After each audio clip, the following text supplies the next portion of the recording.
which are the conditioning requests that you need to focus on? Well, first of all, I think the most important thing is to understand that we need to have readiness. And I guess maybe a lot of your followers or listeners correlate to athletes much more than to a dancer. But when it comes to readiness, it's very similar. You have to be ready for repertoire or performance or rehearsals. So you need to have a body that is ready for the work that's ahead of you. The whole concept is based around a holistic approach, and I think that needs to be taken into mind too as well. And that right now that's kind of a very accepted way of thinking, that we're looking at someone's quality of sleep, how they manage their stress, controlling volumes of training, looking at nutrition, and then we have the personal aspect, the mindset. So we're looking at it from a holistic perspective, and that's kind of like the groundwork behind everything that we do.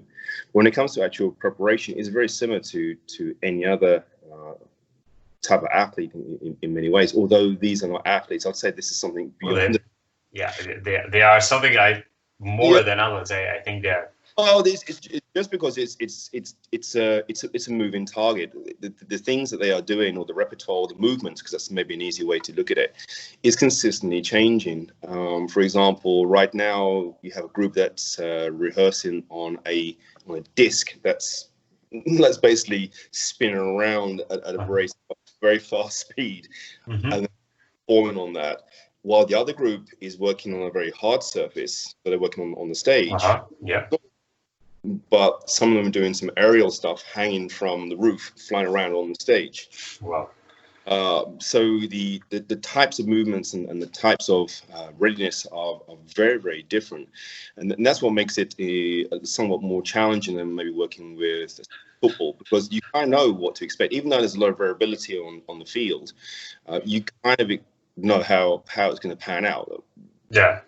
You know, there's only certain rules in football that you can follow, right? So you know how it's going to be.